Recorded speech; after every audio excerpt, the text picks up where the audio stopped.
Assalamualaikum warahmatullahi wabarakatuh. Perkenalkan, nama saya Puput Oktavia Nuryaningsih dari S1 Farmasi, merupakan anggota staf muda BEM di Kominfo. Kali ini saya akan membahas atau mereview terkait dengan 3 tokoh yang berperan dalam bidang politik, kesehatan, dan juga di bidang bisnis. Selamat menyaksikan! Untuk tokoh yang pertama, mungkin teman-teman sudah mengenalinya ya. Ya, beliau adalah Insinyur Haji Joko Widodo yang lahir pada tanggal 21 Juni tahun 1961. Biasanya masyarakat lebih mengenalnya sebagai Bapak Joko Widodo yang merupakan Presiden Indonesia yang ke-7 yang mulai menjabat pada tanggal 20 Oktober tahun 2014. Jokowi merupakan presiden pertama yang bukan berasal dari elit politik dan juga militer Indonesia. Sebelum beliau menjabat sebagai Presiden Indonesia, beliau pernah menjabat sebagai Wali Kota Surakarta dan juga Gubernur DKI Jakarta. Karir politika dimulai ketika beliau menjabat sebagai Wali Kota Surakarta pada tahun 2005.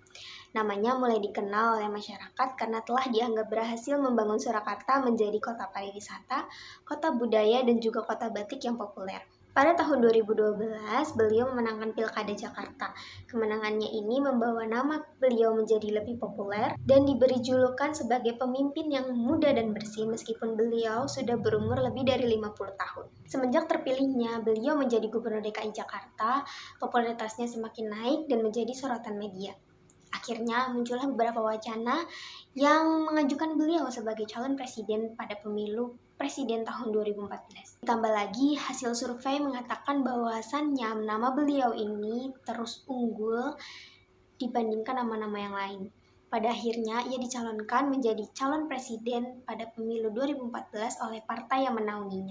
Sejak menjabat sebagai Presiden Indonesia, pada periode pertamanya beliau berfokus pada pertumbuhan ekonomi, pembangunan infrastruktur, serta agenda ambisius dalam bidang kesehatan dan juga pendidikan. Dalam politik luar negerinya, beliau menekankan untuk menjaga wilayah kedaulatan Indonesia dengan menenggelamkan kapal ikan asing dan juga memberikan prioritas penjadwalan untuk hukuman mati bagi penyeludup narkoba. Yang kemudian pada tahun 2019 beliau memenangkan kembali pemilu presiden yang mengalahkan Bapak Prabowo Subianto untuk kedua kalinya dalam periode keduanya hingga saat ini.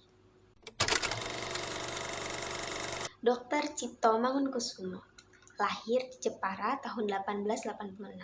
Beliau adalah seorang tokoh pergerakan kemerdekaan Indonesia bersama dengan Ernest Dawes Dekker dan Ki Hajar Dewantara yang biasanya disebut sebagai tiga serangkai yang menyebarluaskan ide pemerintahan sendiri dan kritis terhadap pemerintahan Hindia Belanda. Sejak kecil, Cipto dikenal sebagai anak yang gemar belajar. Hal tersebut didukung oleh ayahnya yang merupakan seorang guru.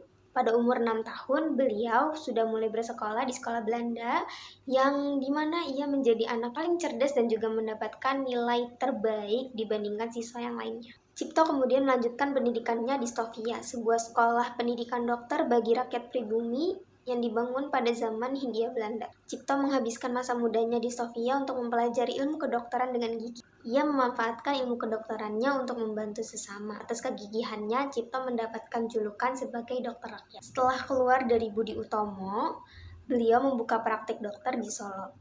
Ia juga berandil besar dalam pemberantasan wabah pes yang ada di Malang pada tahun 1911. Atas jasanya, Dr. Cipto mendapatkan bintang emas dan penghargaan dari pemerintah kolonial Hindia Belanda.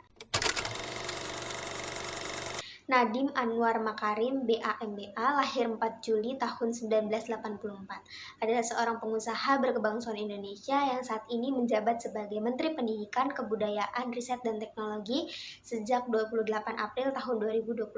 Pada tahun 2006, Nadiem memulai karirnya menjadi seorang konsultan manajemen di MC Kinsey & Company.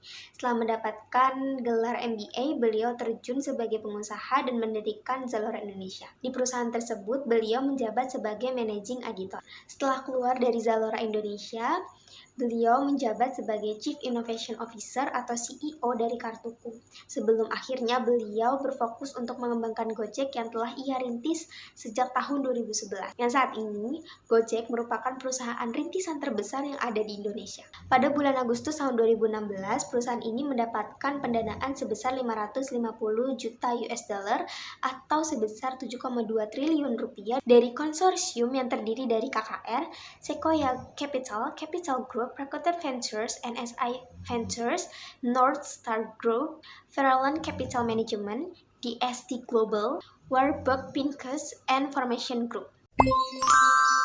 Sekian video review dari saya, semoga video ini bisa memberikan manfaat dan juga memberikan wawasan terhadap 3 tokoh yang sudah saya bahas tadi dalam bidang politik, kesehatan, dan juga dalam bidang bisnis.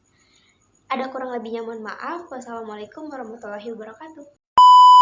Terima kasih ya semuanya sudah menonton sampai habis. Semoga video review ini juga bisa menyelesaikan tugas aku. Semoga diterima ya Kak videonya. Terima kasih.